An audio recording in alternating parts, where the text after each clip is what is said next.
ರಾಜ್ಯದಲ್ಲಿ ಮುಂಗಾರು ಮಳೆಯ ಅಬ್ಬರ ಜೋರಾಗಿದೆ. ಕರಾವಳಿ ಭಾಗದಲ್ಲಿಯೂ ಕೂಡ ಮುಂಗಾರು ಆರ್ಭಟವನ್ನ ಶುರು ಮಾಡಿದೆ. ರಾಜ್ಯದಲ್ಲಿ ಮಳೆಯ ಅಬ್ಬರ ಜೋರಾಗಿಯೇ ನಡೀತಾ ಇದೆ. ಈ ಬಾರಿ ಅವಧಿಗೂ ಮುನ್ನವೇ ಮುಂಗಾರು ಪ್ರವೇಶವನ್ನ ಪಡೆದಿದೆ. ಪ್ರಾರಂಭದಲ್ಲಿಯೇ ಮುಂಗಾರು ಮಳೆಯ ಅಬ್ಬರ ಜೋರಾಗಿರುವಂಥದ್ದು. ಕರಾವಳಿ ಭಾಗದಲ್ಲಿ ಮುಂಗಾರು ಆರ್ಭಟಿಸ್ತಾ ಇದೆ. ಮುಂದಿನ 3 ದಿನ 11 ಜಿಲ್ಲೆಗಳಿಗೆ ರೆಡ್ ಅಲರ್ಟ್ ಅನ್ನ ಘೋಷಣೆ ಮಾಡಲಾಗಿದೆ. ಕೊಡಗು ಜಿಲ್ಲೆ ನದಿಗಳ ನೀರಿನ ಮಟ್ಟದಲ್ಲಿ ಏರಿಕೆ ಕಂಡು ಬರ್ತಾ ಇದೆ. ಮಳೆಯ ಹಿನ್ನೆಲೆ ನದಿಗಳು ತುಂಬಿ ಹರಿತಾ ಇರುವಂಥದ್ದು.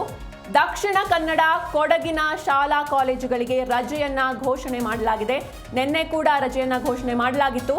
ಇಂದು ಕೂಡ ದಕ್ಷಿಣ ಕನ್ನಡ ಕೊಡಗಿನ ಶಾಲಾ ಕಾಲೇಜುಗಳಿಗೆ ರಜೆಯನ್ನ ಘೋಷಣೆ ಮಾಡಲಾಗಿದೆ. ರಾಜ್ಯದಲ್ಲಿ ಮುಂಗಾರು ಅಬ್ಬರಿಸ್ತಾ ಇದೆ. ಕರಾವಳಿ ಭಾಗದಲ್ಲಿಯೂ ಕೂಡ ಮುಂಗಾರಿನ ಆರ್ಭಟ ಜೋರಾಗಿಯೇ ನಡೀತಾ ಇರುವಂಥದ್ದು. ಮುಂದಿನ 3 ದಿನ 11 ಜಿಲ್ಲೆಗೆ ರೆಡ್ ಅಲರ್ಟ್ ಘೋಷಣೆ ಮಾಡಲಾಗಿದೆ. ದಕ್ಷಿಣ ಕನ್ನಡ, ಉತ್ತರ ಕನ್ನಡ, ಚಿಕ್ಕಮಗಳೂರು, ಶಿವಮೊಗ್ಗ, ಉಡುಪಿ, ಹಾಸನ ಸೇರಿದಂತೆ ರಾಜ್ಯದ ಹಲವು ಜಿಲ್ಲೆಯಲ್ಲಿ ಮಳೆಯ ಆರ್ಭಟ ಜೋರಾಗಿರುವಂಥದ್ದು ನೀವು ದೃಶ್ಯದಲ್ಲಿ ಗಮನಿಸ್ತಾ ಇರ್ಬೋದು. ಈ ಬಾರಿ ಪ್ರಾರಂಭದಲ್ಲಿಯೇ ಮಳೆ ಅಬ್ಬರಿಸ್ತಾ ಇದೆ. ಹಲವು ಅವಾಂತರಗಳನ್ನು ಸೃಷ್ಟಿ ಮಾಡ್ತಾ ಇದೆ. ಇನ್ನು ಮಳೆಯ ಹಿನ್ನೆಲೆ ಕೊಡಗಿನಲ್ಲಿ ನದಿಗಳ ನೀರಿನ ಮಟ್ಟದಲ್ಲಿ ಏರಿಕೆಯಾಗಿರುವಂಥದ್ದು. ದಕ್ಷಿಣ ಕನ್ನಡ ಹಾಗೂ ಕೊಡಗಿನಲ್ಲಿ ಇಂದೂ ಕೂಡ ಶಾಲಾ ಕಾಲೇಜುಗಳಿಗೆ ರಜೆಯನ್ನ ಘೋಷಣೆ ಮಾಡಲಾಗಿದೆ. ಮುಂಗಾರು ಮಳೆ ಅವಾಂತರವನ್ನ ಸೃಷ್ಟಿ ಮಾಡ್ತಾ ಇದೆ. ಅದು ಕೂಡ ಪ್ರಾರಂಭದಲ್ಲಿಯೇ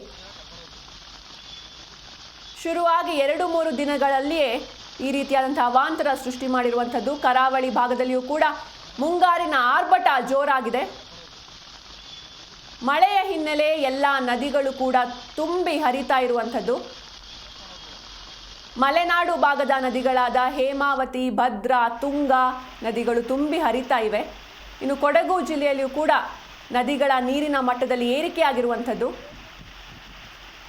ಅತಿಯಾದ ಮಳೆ ಹಿನ್ನೆಲೆ ದಕ್ಷಿಣ ಕನ್ನಡ ಕೊಡಗಿನಲ್ಲಿ ಇಂದೂ ಕೂಡ ಶಾಲಾ ಕಾಲೇಜುಗಳಿಗೆ ರಜೆಯನ್ನು ನೀಡಲಾಗಿದೆ. ನಿನ್ನೆಯೂ ಕೂಡ ರಜೆಯನ್ನು ನೀಡಲಾಗಿತ್ತು. ಇನ್ನು ಮುಂದಿನ 3 ದಿನ 11 ಜಿಲ್ಲೆಗಳಿಗೆ ರೆಡ್ ಅಲರ್ಟ್ ಘೋಷಣೆಯನ್ನ ಮಾಡಲಾಗಿದೆ. ಇನ್ನು ಮಲೆನಾಡು ಹಾಗೂ ಕರಾವಳಿ ಭಾಗದಲ್ಲಿ ಮಳೆ ಏನು ಹೊಸದಲ್ಲ, ಜೋರಾಗಿಯೇ ಬರುತ್ತೆ ಮಳೆ. ಆದರೆ ಈ ಬಾರಿ ಪ್ರಾರಂಭದಲ್ಲಿಯೇ ಅನೇಕ ಅವಾಂತರವನ್ನು ಸೃಷ್ಟಿ ಮಾಡ್ತಾ ಇದೆ. ಇದು ಜನರಲ್ಲಿ ಆತಂಕವನ್ನು ಮೂಡಿಸ್ತಾ ಇದೆ. ಮುಂಗಾರು ಮಳೆ ರಾಜ್ಯದಲ್ಲಿ ಅಬ್ಬರಿಸ್ತಾ ಇರುವಂಥದ್ದು. ಕರಾವಳಿ ಭಾಗದಲ್ಲಿ ಮುಂಗಾರಿನ ಆರ್ಭಟ ಜೋರಾಗಿದೆ. ಕರಾವಳಿ ಹಾಗೂ ಮಲೆನಾಡು ಭಾಗದಲ್ಲಿ ಮಳೆ ತೀವ್ರವಾಗಿ ಸುರಿತಾ ಇರುವಂಥದ್ದು. ಮುಂದಿನ 3 ದಿನ 11 ಜಿಲ್ಲೆಗಳಿಗೆ ರೆಡ್ ಅಲರ್ಟ್ ಘೋಷಣೆಯನ್ನು ಮಾಡಲಾಗಿದೆ.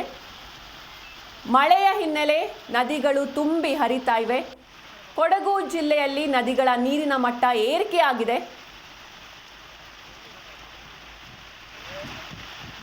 ದಕ್ಷಿಣ ಕನ್ನಡ ಕೊಡಗಿನ ಶಾಲಾ ಕಾಲೇಜುಗಳಿಗೆ ರಜೆಯನ್ನು ಘೋಷಿಸಲಾಗಿದೆ.